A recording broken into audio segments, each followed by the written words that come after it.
Welcome to Tommy Solo's Famous Friends. This is where I get to chat with people who I've connected with over the years in the world of arts and entertainment, and today we are continuing with part 2 of my conversation with original founding member of the classic Canadian band April Wine, Ritchie Henman.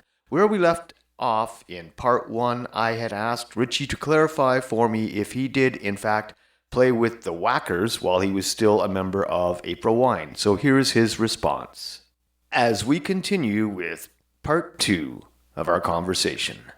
Yes, yeah. Okay, that's interesting. Yeah, they had moved to Montreal, and my best friend here had become one of their technicians. And he called me when I got back from my camping trip in probably around July the 1st, something like that. He called me, said the drummer Ernie broke his wrist, and they've got a bunch of gigs. Can you fill in, till Ernie's better? So I really ended up playing with them for the rest of the year. And so actually I was still with them when they broke up in October of 73. So I was in on the breakup of both April Wine and the Whackers in about a month apart. Wow. Yeah.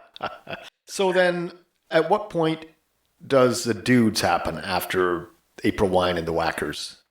It started in 1974. The Whackers had broken up, as I said, and David and I had started a trio called Silver.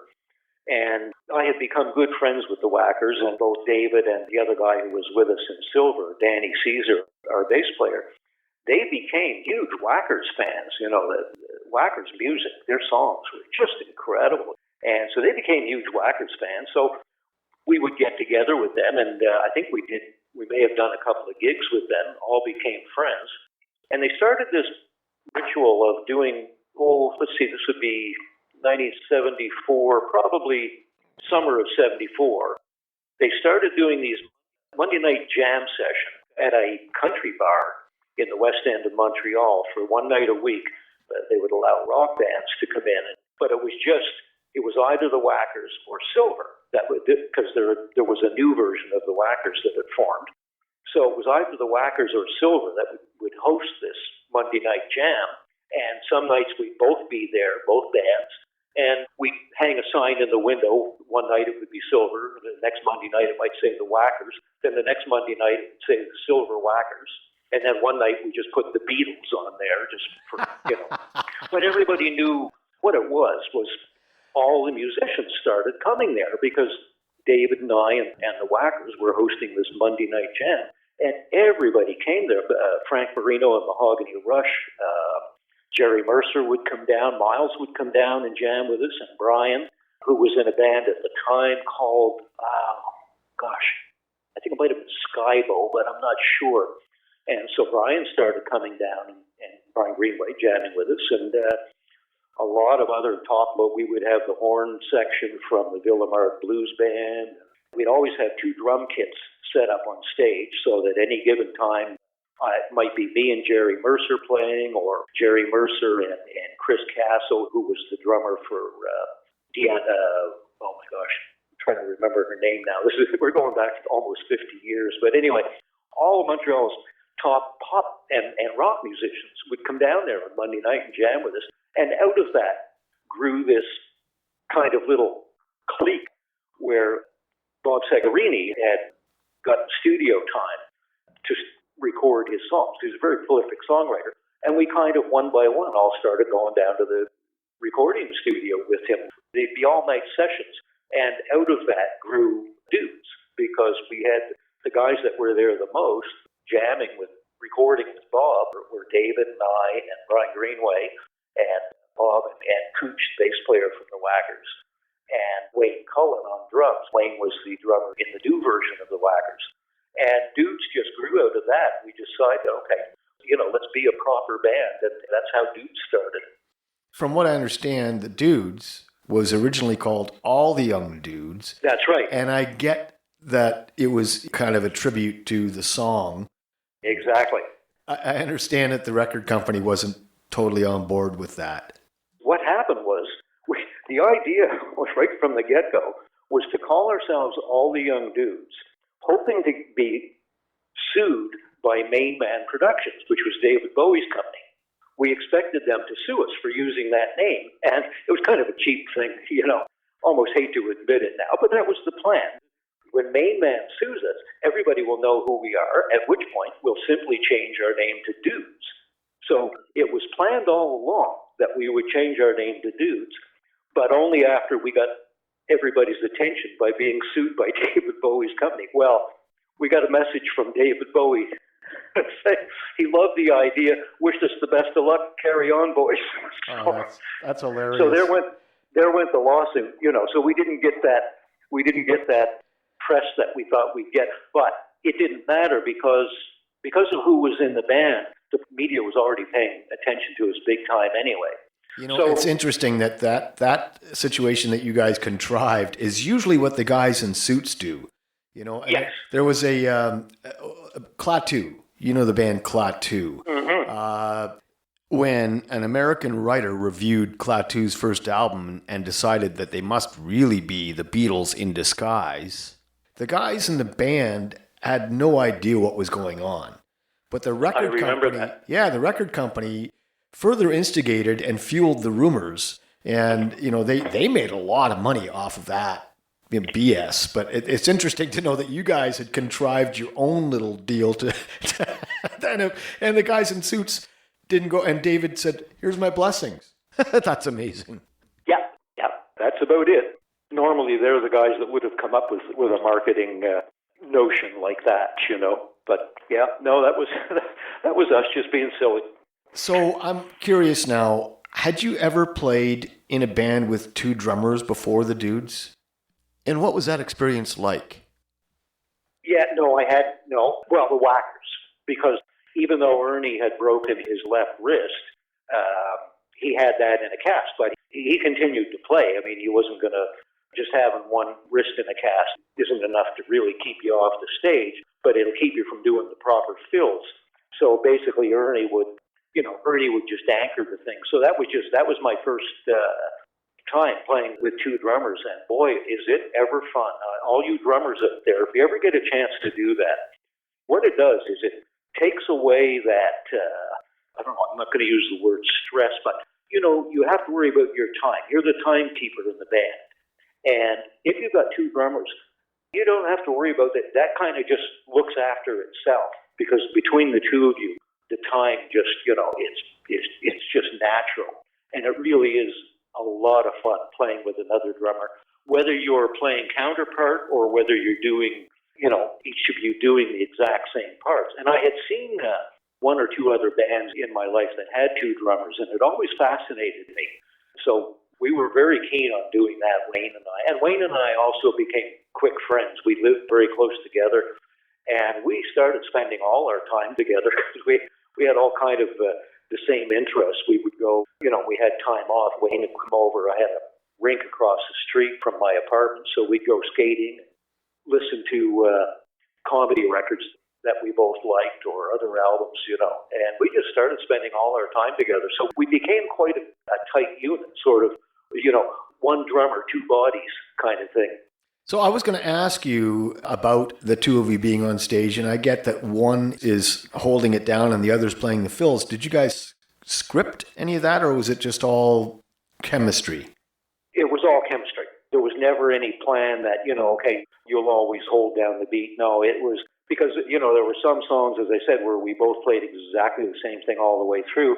There were other songs when one guy did the fills, there would be something different that the other guy would do. And there were some songs where I only played timbales and percussion, and Wayne would do the drum kit part. So it depended on the song and how we arranged it as a band. Right. And also recording had a lot to do with it too. A lot of things get dictated by how you record the song, the arrangement you choose, the parts you choose for the song. And some of them really, there can only be one drum part, so you both play the same thing. And you get a nice big drum sound that way on stage, We were also very careful about tuning our drums together so that there wouldn't be any clashes, when we were doing those things where we both do the exact same fill in unison.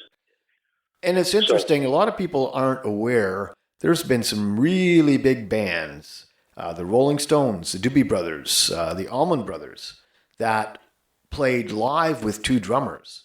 That's right. Yeah. I think that in some of those cases, I know that the story is that Charlie Watts played everything in the studio, but then they brought in a second drummer on stage so they could pull off the show as it was on the record. That's right. Yeah. So I know that the Dudes was possibly the last really significant thing that you've done as a drummer. What has been happening? Are you still playing drums? And do you have any plans going forward after it's safe to go back in the water to get out there and keep playing? Or No, I don't. I'm enjoying my retirement, and I've got a well-equipped music room at home, and I've got a lot of guitars and keyboards. I have an electronic drum kit that I use for, recording here, fooling around, because it's easier to record an electronic kit. I don't have to set up all the mics on my regular drum kit. Has been packed away in the garage for, I think, about 10 years. And it's funny, oddly enough, this summer I was thinking of getting it out, but other things intervened and I didn't get time. But I'm thinking of getting it out. Maybe in the winter I'll set it up again. My last band was strictly a recording band. We didn't play live at all. It was from the year 2000 until 2010. And in that band I played lead guitar, sang lead, and played keyboards, and also wrote. I just happened to get together with a guy who inspired me to write and became my collaborator. He was the drummer in that band. now, is any of that material available if anybody wants to buy it, download it, whatever? It's a little hard to find, but the band was called The Consultants. And so if you look up, I guess, theconsultants.com, I think there is a place where you can buy the CD that we recorded of our original music. And by the way, engineered by Frank Marino and recorded at his Starbase 2 studios over a period of about 5 years. I think 5 or 6 years we spent writing and arranging and producing that CD, and it's really quite good. That would have been a wonderful band to go out and play, but we called ourselves the Consultants because that reflected our careers. Editor's note, I did some deep diving on the internet and I found that there is a website featuring the Consultants. It is bcastructures.com/the Consultants. And on that site there is an option to buy the Summer Sky CD by the Consultants. Now back to the show and Ritchie. The drummer, Roger Bartosh, my songwriting partner, had his own company, BCA Consulting. They were structural engineering consultants. And the other guitar player in the band was his partner, Aldo Centomo, who's the A in BCA Consultants. And then we had Frank's brother, Norman Marino, on bass, and a girl named Carol, who was our backup singer and harmony singer. But I ended up doing all the lead singing, and Roger and I wrote the songs and had a great time doing it. But we were working our day jobs at the same time, so we were never going to become there was no incentive for guys who were that successful in their careers to give any of that up and go out and become a traveling, working live band. So we made it strictly a recording project right from the get-go. Well, you know what? I've been playing my music strictly for the love of the music for the last number of years. And there's so many people out there who still have the idea that you can go out and play a few gigs and get signed and become millionaires. And that's, definitely not the way to look at it. No. But I find that I get the most pure enjoyment out of my music when I look at it as playing music for the love of the music. I stopped playing bars. I do festivals, and I do soft seaters, and I do benefits. Things where I know that people are going to be into the music. But if you're not in a position to do that, recording is I think, a very, very viable alternative. I wanted to touch on the electronic drum kits too, because there's some definite benefits of an electronic drum kit. You mentioned the ability to record easier. I have a friend up in my hometown in North Bay who was born with spina bifida. And for decades, he was known as, if not the best drummer in Northern Ontario, probably the best drummer in North Bay. And as the years progressed, he's been less able to actually physically play an acoustic kit. And so he's invested in electronic drums, and it allows him to play comfortably as well, because you can adjust the pressure or sensitivity, whatever. You can adjust everything. It's amazing, and you can use digitally sampled sounds that you're just triggering. I mean, basically, your electronic kit, you're just tapping on a bunch of pads, and the sound that you get is whatever you choose, and it can be a digitally sampled, you can have Charlie Watts' drum kit digitally sampled and get that sound, or you can have one pad makes the sound of a dog barking when you hit it. You can do amazing things with electronic drums. All of the consultants' sessions we used, Frank Marino has an amazing electronic kit and an endless supply of samples. And Frank's one of those guys that he knows computers like nobody's business, but he's still got an analog soul. So he knows how to make it sound like you're playing a drum kit. When you hear the drums on the consultant CD, for instance, most people are absolutely astonished when I tell them that that's an electronic drum kit. Yeah, no kidding. I just wanted to touch on one more thing. When the Dudes was an active band, you guys spent a while opening for the Bee Gees. And when I talked to Bob Segarini a little while ago, he said that I should ask David about his time spent feasting on KFC with Barry Gibb, and David said that he would have to defer to your memory on that. Yeah, I can see where David might not remember that night perhaps as well as I did. But we were in either Sudbury or Sault Ste. Marie on the Bee Gees' Main Course tour when the Main Course album came out. And I think I was just going to bed. It was after a show, probably about midnight or 1 in the morning. And David called me and he said, "Hey, I'm up in Barry Gibb's room. He wants you to come up." And he gave me the room number. So I went up, and it was just the two of us and Barry and his wife, Linda. And Barry and Linda were sitting on the bed, propped up on, a bunch of cushions propped up behind them. And we had cold pizza and warm Heinekens. and Barry rolled his excellent 4 paper joints. Barry likes to smoke grass. Barry's like me. He likes it light. He doesn't like anything heavy. So just, light and easygoing. And when the day is done, I was the same way. I couldn't indulge in anything until the show was done, until the work of the day was done, and then I've got free time. Then I'm okay with it, unlike a lot of musicians. So, we just hung out there for about, 2 or 3 hours and just talked about just small talk, talked about all kinds of things, a little bit about music. And in retrospect, I had, later on, I thought of all kinds of things I would like to have asked Barry Gibb. But it was, it was just a social evening is all it was. He just invited us up and that was it. And it was great. I mean, and on one of those unforgettable moments that I've had so many of in my music career. And I was glad to be a part of. But nothing serious took place. Just like I said, cold pizza, warm beer, and a good time. Warm great beer, it reminded me when I was on the road playing bars all over Canada and parts of North America, we used to use the toilet tank to keep our beers cold. Yep. Anyway, you know what? Oh, you know what? We were in a Holiday Inn. I mean, we could have gone and got a bucket of ice to keep the beer in, but we were fine. Things were rolling along. The party was happening. Everybody was happy and pleasantly. Well, the great thing about the Bee Gees is the Bee Gees are the one band that if you're on the road with them, even though you're the opening act, you're part of their family for that tour. The Bee Gees they're an equal opportunity employer.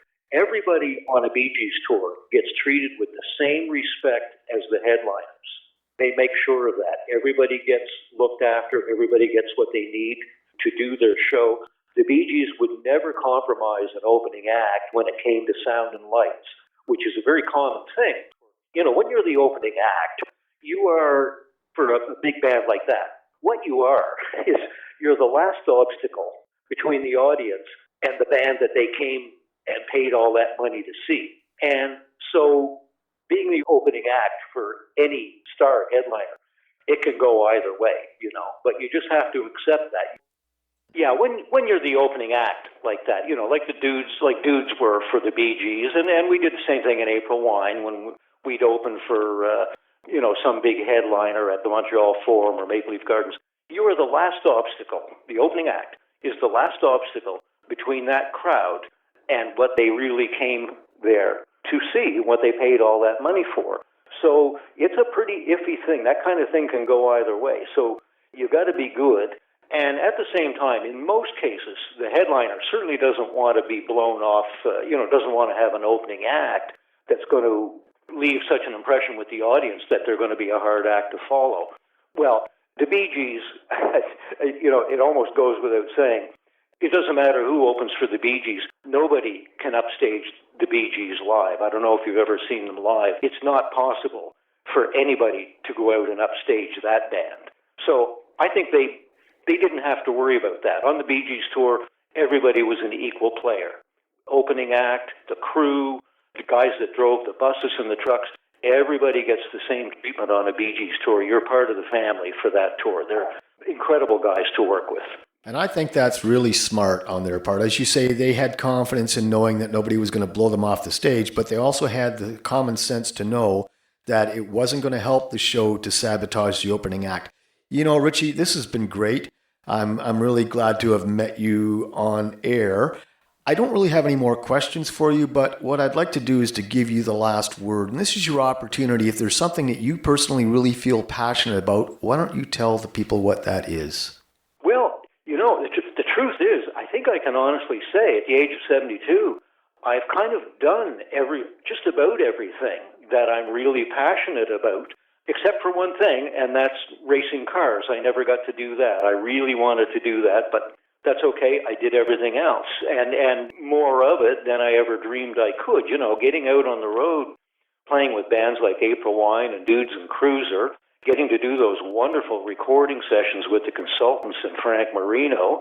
I'm not sure I could ask for much more than that. I've had a great life. I've just, enjoyed myself immensely, and I have no regrets. There's, I guess I can say if I had to do it all again, I'm sure there are certain things I would change. There were certain things I'd know better, but there's not much I'd change. I've had a great time, and I really don't have any dreams left. And it doesn't bother me that I don't, because I have those great memories.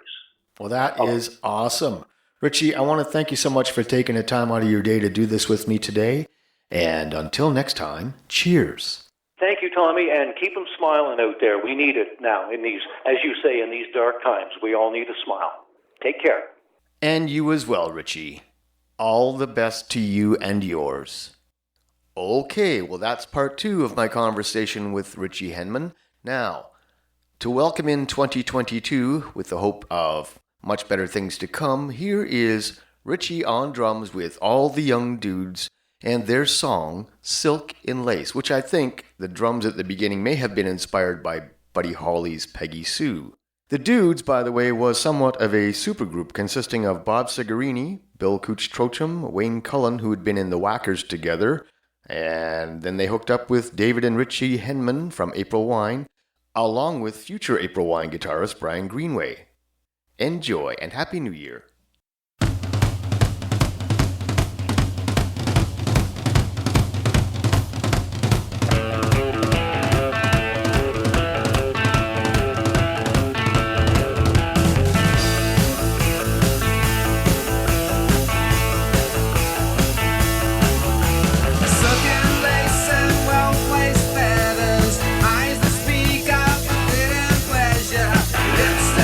For hidden treasure, gonna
Tommy Solo's Famous Friends is a one-man production, meaning that I've done all the work, including guest acquisition, recording, editing, and so on. And hey, if you like the show, why not subscribe and help support us through Patreon at patreon.com/TommySolo. The theme song for Tommy Solo's Famous Friends is a clip from my original composition, The Burn.